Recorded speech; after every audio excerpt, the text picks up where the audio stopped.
As the trend is in America, smaller towns are dying as people move to larger communities because they need more services, and thus the population leaves, the towns decline, tax base is gone, buildings deteriorate.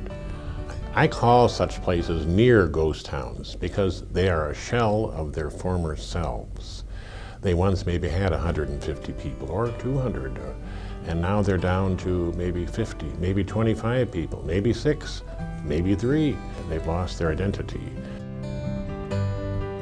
There was at least 26 ghost towns listed in Custer County, and of all them 26, there's very few left that show you could find signs of them being still there. Spokane was one that has most of the old buildings and the old mine stuff there. Some places are just gone and went right back to nature, and all it is just something written on paper that the town was there. Everybody was looking for gold. It's like the family that founded Spokane. It was a Judd family, and they come west and they found this little vein in the side of a hill over here in the eastern part of the hills, and he set up a claim there in a cold winter night, and they had the rocks on his stove, and in the morning there was a puddle of silver on the stove, and they found out there was lead in this mine. And more people come and they built their homes there, and before you know it, it was a town. And then there was a Mr. Shepherd, and he staked his claim, but he stuck his stake a little farther over where he should have. And this Mr. Cox, it was over on his side of the land, and one day Mr. Shepherd got shot with a shotgun, and it took him a while to die.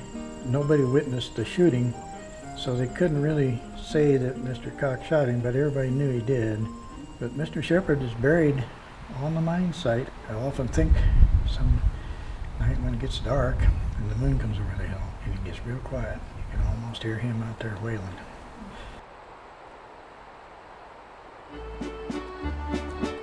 Olaf Erickson was a man that came up out of Nebraska. He came here and homesteaded in about 1887. He originally was from Sweden. After a few years, when they got the general store here, he started calling it Olsen, which was his home parish in Sweden. It started out with the general store, and that was the hub.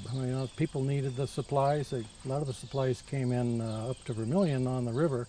Before long, they built a livery stable and some other places for a harness shop and blacksmith shop, those things. It became a village of probably maybe 8-9 houses. Most of the people came from the surrounding areas. Every section probably had 4 or 5 families on it.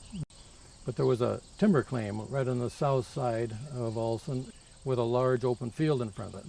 Every summer they would have a huge picnic there, and all the people would come from all around and have a picnic.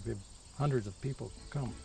They'd play baseball. They would even have barnstorming. An airplane would come in and fly around. In fact, it crashed in those trees at one point.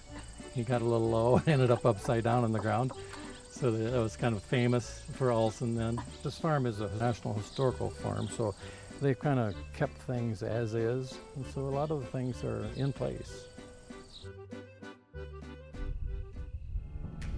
We were kind of the forgotten part of the state. You can go out and you can stand in the middle of the prairie when the wind's blowing and watch the grass blow in the wind, but as far as sights to see and monuments to see, there really aren't anything. It's just the oral history and the written history that we have to offer.